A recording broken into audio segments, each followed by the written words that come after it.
Giridih Lok Sabha seat से तैयार हो रहे हैं जयराम महतो जी, और अभी काफ़ी ज़्यादा इनका यहाँ पे दबदबा भी है, क्योंकि कहते हैं कि लोगों की समस्याओं को वो महसूस करते हैं, लोगों की जितनी तकलीफ़ें होती हैं उनको महसूस करते हैं। कई जगह जा कर के उन्होंने समस्याओं को उठाया है, कई फैक्ट्रियों में जा कर के, तो कई कोल के खदानों में जा कर के, जहाँ पे लोग जाने से पहले डरते थे, वहाँ भी ये जा कर के किए हैं। ये इनका हम नहीं बता रहे, इनका 2 साल का इतिहास बता रहा है, जितने टाइम से आंदोलन कर रहे हैं उस टाइम का इतिहास बता रहा है।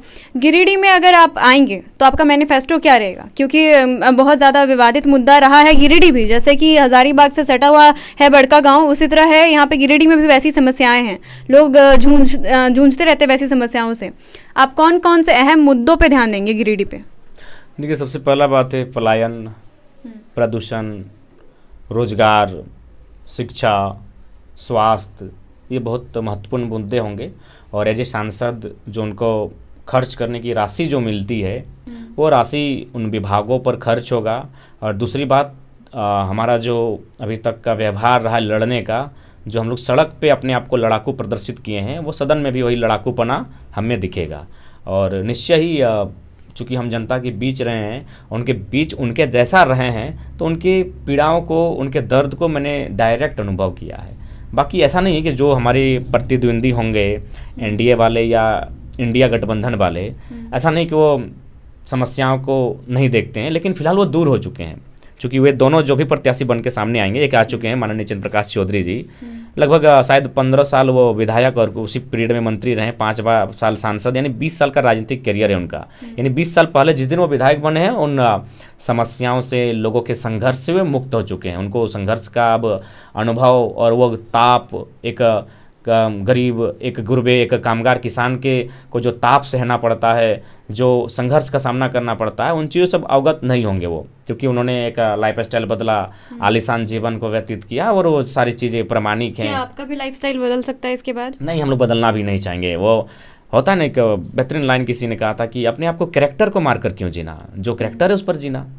तो मेरा जो कैरेक्टर है वही उछल कूद करना। हम तो अपना नॉमिनेशन में टी शर्ट पहन के जाएंगे, टी शर्ट और ट्राउजर में हमारा नॉमिनेशन होगा, और सदन में भी जब हमारी एंट्री होगी तो खाली पाँव होगी। और इसलिए खाली पाँव एंट्री होगी क्योंकि मेरा मानना है कि जिस बार किसी की आस्था मंदिर में, किसी की मस्जिद में, किसी की चर्च में, किसी की गुरुद्वारे में, किसी की सरना स्थल में, भारत देश के करोड़ों लोगों की आस्था उस सदन में है। और इस देश के 5वें प्रधानमंत्री माननीय चौधरी चरण सिंह भी कहा करते थे कि अरे ओ किसानों, एक नज़र रखना खेत खलिहान पर और दूसरी नज़र रखना लाल किला के मचान पर, क्योंकि आस्था है वहाँ हमारी कि वहाँ कोई उद्योगपतियों का कार्य करने वाला प्रधानमंत्री अगर चला गया तो तुम्हारे खेतों को बेच देगा। और आज फिलहाल वही हो रहा है। माननीय चौधरी चरण सिंह का वह कोटेशन आज सार्थक हो रहा है। आज उद्योगपतियों का तरफदारी करने वाला एक शख्स वहाँ बैठ चुका है, जो दिन प्रतिदिन कभी हंसदेव जंगल, तो कभी लद्दाख जैसे इशू, तो कभी मणिपुर जैसे इशू क्रिएट हो रहे हैं। ये वही चौधरी चरण सिंह का वो दार्शनिक सोच है, उस प्रधानमंत्री का वो फिलोसॉफिकल थॉट है, जो आज हमें देख पा रहे हैं, आज की गलियारों में उन चीज़ों को खोज रहे हैं। तो इसीलिए मेरा मानना है कि हम लोग बाकी जो राजनेता हैं उनसे हमारी भिन्नता होगी, और वही भिन्नता हमें जीवंत भी रखेगी। अगर हम उनकी तरह हो गए तो उस दिन हमारा, मैंने कह सकते हैं, हमारे अपने अंतरात्मा को हम खुद मैंने मानेंगे कि हम लोग डेड हो चुका है। तो इसीलिए उन व्यवस्थाओं को, उन परिपाटियों को नहीं तैयार किया जाएगा। गिरिडीह की जनता हम पे उम्मीद करती है, तो गिरिडीह की जनता के लिए हम समर्पित रहेंगे, और लोकसभा के सदन में, उस गरिमामयी सदन में जो समस्याओं का समाधान होगा उनको बेहिचक रखेंगे। अच्छा, वहाँ पे आप जाएंगे तो एक युवा को भी आपसे बहुत ज़्यादा आशा रहेगा, क्योंकि जो झारखंड की युवा हैं वो काफ़ी ज़्यादा मार खा रही है। ये इस बात को अच्छे से, आपसे ज़्यादा बेटर से और कौन समझ सकता होगा, क्योंकि आप भी उन्हीं युवाओं में से निकल करके आए हैं। तो आप युवाओं को कैसे आप देखिएगा, क्योंकि जो युवा हैं काफ़ी आशा आपसे तब से लगाते रहे जब से आप कॉलेज के बाहर धरना किया करते थे, तो उनके लिए क्या रहेगा? देखिए, बिल्कुल यूथ को पहला चीज़ चाहिए, सबसे पहले एक साथ चाहिए, वो है फिटनेस और मेंटली, यानी एजुकेशन। उसका शरीर ठीक रहे और उसे पढ़ाई मिले। तो शरीर ठीक रहे, इसके लिए हम लोग स्पोर्ट्स पर चर्चा करेंगे आज, कि हर एक प्रखंड स्तर में स्पोर्ट्स की सुविधा हो, और बेहतर तकनीकी से लेस, तकनीकी युक्त कॉलेजों में वातावरण हो, जहाँ से युवा अपने टैलेंट के आधार पर अपने भविष्य का निर्माण करें, उन कोर्सों को शामिल किया जाए। और जो कंपटीशन के परीक्षा होते हैं, चूँकि नौकरी पर बात आपको करना ही पड़ेगा, रेलवे का हो, एसएससी का हो, उसमें जो एक सिलेबस का जो बोझ दिया जाता है, उस बोझ पर चर्चा किया जाएगा कि आप किसी को आप मान के चलिए ग्रुप डी का सर्विस देना है, आप उनको अगर यूपीएससी लेवल का सवाल पूछ रहे हैं, भैया उसको आप दोपहर के धूप में रेलवे के ट्रैक में काम करवाएंगे, तो उस सवाल से उसका क्या संबंध, उस अनसुलझे सवाल से उसका क्या संबंध। तो अगर आपको वहाँ उसको कार्य करवाना है तो आप 2 घंटा धूप में एकदम अप्रैल या मई के महीने में आप दौड़ करवा लें 5 किलोमीटर का, और वो 5 किलोमीटर दौड़ एकदम 11 बजे से 3 बजे के बीच करवाएं, क्योंकि आप उससे क्या काम लेंगे, रेलवे ट्रैक पे ही लेंगे ग्रुप डी में। तो ये चीज़ों पर कोई चर्चा नहीं करना चाहता है। देखिए, जिससे आप मेंटली वर्क लेंगे उसको मेंटली तैयार कीजिए, जिससे आप फिजिकली वर्क लेंगे उससे फिजिकली तैयार कीजिए। आप जो जिससे फिजिकली वर्क लेंगे उससे अगर मेंटली बहुत टॉर्चर के साथ तैयार करेंगे तो बेचारा ज़बरदस्ती नौकरी को पाने के लिए वो उसका असल करेक्टर नहीं होता है। अभी मान के चलिए झारखंड में अगर जिला पुलिस की बहाली आएगी तो आप कीजिए, आपको 1600 मीटर दौड़ के जगह 3200 मीटर कीजिए, 11 बजे 12 बजे 1 बजे करवाइए। लेकिन आप उससे अगर एक बहुत बड़ा सिलेबस के तहत परीक्षा लेते हैं, चूँकि ये दोनों चीज़ें झारखंड के परिवेश की बात करें तो एक नौजवान के पास नहीं हो पा रहा है। जो लोग तैयारी कर रहे हैं वो फिजिकली को हार्म कर रहे हैं, और जो फिजिकली होते हैं थोड़ा सा तैयारियों में असुविधा होती है। तो इसलिए मैं उन पर गंभीर हूँ, और मैंने इस बात को भी सोचा है कि सदन में एक सार्थक चर्चा इस विषय पर होगा कि सिलेबस के बोझ को कम किया जाए, और जिस डिपार्टमेंटल के आधार पर उनको आप वैकेंसी लेंगे, वैकेंट को क्लियर करेंगे, उसके अनुसार उसका मतलब एग्ज़ाम लिया जाए। अच्छा, आप खुद एक पीएचडी के छात्र हैं, आपने काफ़ी लंबा पड़ाव पार किया है शिक्षा के क्षेत्र में, तो आप कहते हैं कि पीएचडी करके आप काफ़ी फिलोसफिकल बातें भी करते हैं। आपको लगता है कि थोड़ा सा उनका सोच अलग होता है, आप लोगों का सोच काफ़ी हट करके होता है समाज के सामान्य लोगों जैसा। तो पीएचडी करके आपको पॉलिटिकल में आने का कैसे मन किया? क्योंकि एक तरफ ये भी तो मन करता होगा कि ठीक है, प्रोफेसर का एग्ज़ाम क्रैक करके और उसके बाद फिर एक सामान्य जीवन, एक अच्छा लाइफ जीते हैं, तो ये ना चूज़ करके आप पॉलिटिक्स में आए जहाँ पे इतना विवाद होता है, जहाँ पे इतना खतरा होता है। एक तरह से आप जानते होंगे कि खतरा भी होता है, आपसे बेटर नहीं समझता होगा कोई। हाँ बिल्कुल, कोयलांचल में है तो खतरे से भली भांति परिचित हैं। देखिए बिल्कुल मेरा भी थॉट्स जब इंटर टाइम तक थे तो मेरा भी रिलीजियस माइंड था।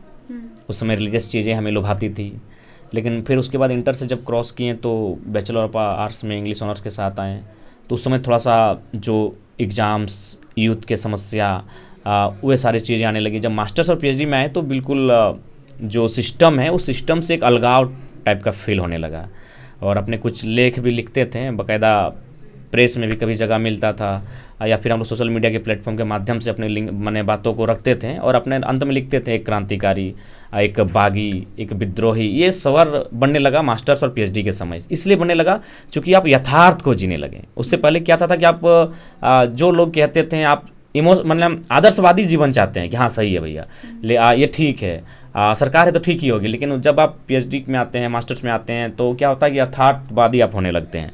आप गलत को गलत, सही को सही कहने लगते हैं, और मैक्सिमम जो व्यवस्था जिस प्रकार से डैमेज है आपके अंदर एक बागी का रूप धारण कर लेता है। तो वही परिस्थितियाँ मेरे सामने आई।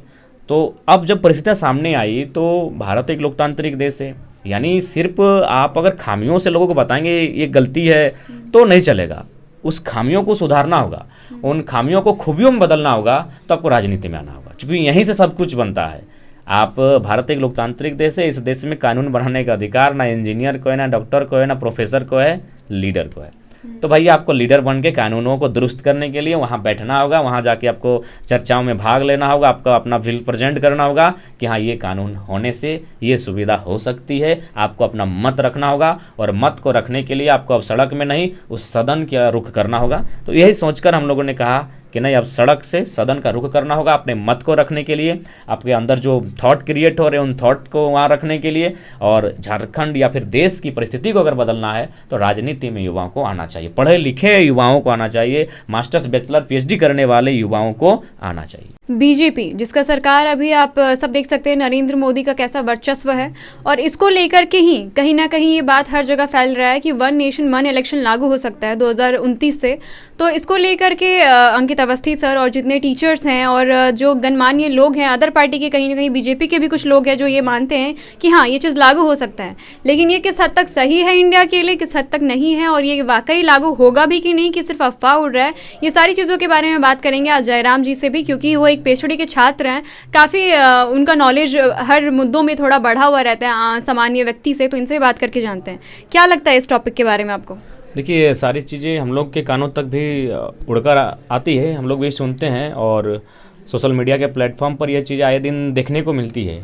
लेकिन चूंकि ये काफ़ी बड़ा विषय है और इन बड़े विषय पर जब बड़े लोग बात करते हैं, इन विषय पर बहुत सारे ऐसे एकेडमिक लोग, इंटेलेक्चुअल लोग, बुद्धिजीवी वर्ग को बात करते हुए सुनते हैं तो जहन में ये बात आती है। लेकिन मेरे हिसाब से ये आसान नहीं होगा, और अगर ऐसा होता है तो इस देश के लिए स्थिति सही नहीं होगी, क्योंकि ऑलरेडी ये देश असमानता की मार झेल रहा है। ऐसे में असमानता का जो गैपिंग होगा वो बहुत ज़्यादा हो जाएगा, और उस समय अगर हम फिर परिस्थितियों को पाएंगे तो अंग्रेज़ों से भी बहुत ही विभत्स तरीके में अपने लोगों को जीते हुए, जीवन यापन करते हुए पाएंगे। अभी अगर वो वन नेशन वन इलेक्शन नहीं है, वन नेशन वन पार्टी अगर नहीं है, सो हमारी स्थिति देख सकते हैं आप कहाँ पे है। आज ऑटोनमस बॉडियों का किस प्रकार से अपने कथन अनुसार या फिर अपने सुविधा अनुसार बाकी के पॉलिटिकल पार्टियों को जेल में उनके मुखिया को भर देना, बंद कर देना, ये सारी चीज़ें सामने निकल कर जब सामने आ रही हैं, जबकि अभी हम लोग इंडिया एक कॉन्स्टिट्यूशनल कंट्री है, लोकतांत्रिक मर्यादा मूल्यों का अनुपालन किया जा रहा है, तो लेकिन हाँ, भविष्य के लिए संभावनाओं से आप इनकार नहीं कर सकते हैं। जब कोई पार्टी या फिर कोई सरकार में रहकर अभी एक प्रेस मीडिया होकर उसे लोकतंत्र का चौथा स्तंभ बोला जाता है, ऐसी परिस्थितियों में, ऐसे देश में जब ऑटोनमस बॉडियों पर कंट्रोल कर सकता है और वहाँ लोग चुप रहते हैं, मौन साध कर बैठते हैं, एक सवाल नहीं गूंजता है, डिबेट पर चर्चा नहीं किया जाता है, वहाँ इन सब मुद्दों पर चर्चा करने के बजाय इंडिया पाकिस्तान जैसे मुद्दों पर चर्चा होता है, तो आप इन संभावनाओं से पीछे नहीं हट सकते। लेकिन फिलहाल मेरा मानना है कि भारत एक नहीं, दो नहीं, कई पार्टियों का देश हो। देखिए, आज हमारे पास दो ही पार्टी है। नेशनल की अगर बात करें तो इंडिया और एनडीए। फिलहाल एनडीए 10 साल से है, और उसके पहले इंडिया यानी जो यूपीए उस समय थी 10 साल तक रही। तो इससे क्या कि करप्शन के चांसेस बढ़ते हैं, जितनी पार्टी कम रहेगी उतना करप्शन ज़्यादा होगा। क्यों होगा, मैं अपनी राय रखना चाहूँगा। जैसे अगर मान के चलिए, जब यूपीए की सरकार थी, आदरणीय मनमोहन सिंह देश के प्रधानमंत्री थे, तो 10 साल एक काफ़ी लंबा समय होता है, जनता को उबना ही उबना है। और जो भी पॉलिटिकल पार्टियां हैं, जाहिर सी बात है, ऐसा नहीं करप्टेड नहीं थी, सभी लोग ऑनेस्ट नहीं हो सकते हैं। लेकिन अब ऑप्शन क्या रहेगा आपके पास? जब यूपीए का 10 साल आपको पसंद नहीं आया, या फिर 10 साल से आप उब चुके हैं, 10 साल उनको देख चुके हैं, उनके आइडियाज़ को, उनके मिशन को, उनके विजन को, उनके कार्य करने के तरीके को, तब अगला कार्य करने का तरीका आप किसका देखेंगे? एनडीए बचा है। अब एनडीए का भी 10 साल हो चुका है, अब फिर भारत के लोग रिटर्न कहाँ जाएंगे? यूपीए में अगर जाना चाहे तो। अगर एनडीए 15 तीसरा बार रिपीट करती है या नहीं करती है तो कहाँ जाएगी? यूपीए।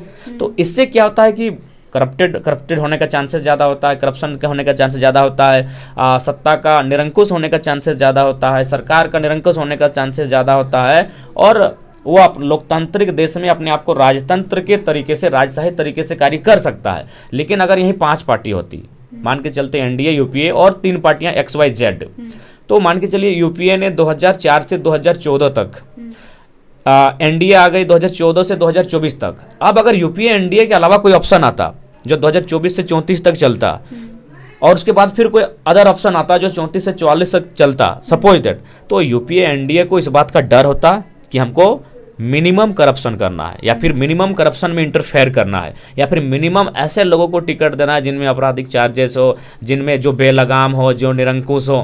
तो लेकिन यहाँ सबको मालूम है 2 ही पार्टियाँ हैं, जनता 5 साल में, तुरंत 5 साल बीत जाता है, अभी वो जाएगी कहाँ? तो इसीलिए एक पार्टी एक नेशन नहीं, बल्कि कम से कम मेरे हिसाब से 4-5 बड़ी पार्टियां होनी चाहिए जो कंटेस्ट में रहे। इससे करप्शन कम होगा, इससे जनता का भय राजनेता पर होगा। लेकिन राजनेता अभी फिक्र में नहीं रहता है, उसको मालूम है कि अरे भाई 5 साल बाद फिर 5 साल में उबना ही है, 5 साल एक बहुत बड़ा समय होता है और सबको आप सेटिस्फाइड नहीं कर सकते हैं, तो फाइनली फिर आपको उस नेता के पास जाना है जिससे आप छुटकारा पाकर आए हुए थे। तो इसीलिए मेरा मानना है वन नेशन वन पार्टी नहीं, 4-5 पार्टियां हों जो मजबूती के साथ चुनाव लड़े, बारी बारी से उनको मौका मिले, जनता उनको एक्सपेरिमेंट करने के लिए चुने, बेहतर करने के लिए चुने तो बेहतर होगा। लेकिन अगर वन नेशन वन पार्टी और खासकर एनडीए के नेतृत्व में जो परिस्थितियां देख रहे हैं, जिस प्रकार ऑटोनमस बॉडियों को अपने अधीन कर रही है, बहुत ही घातक होगी अगर ऐसा होता है तो। N4 News Bharat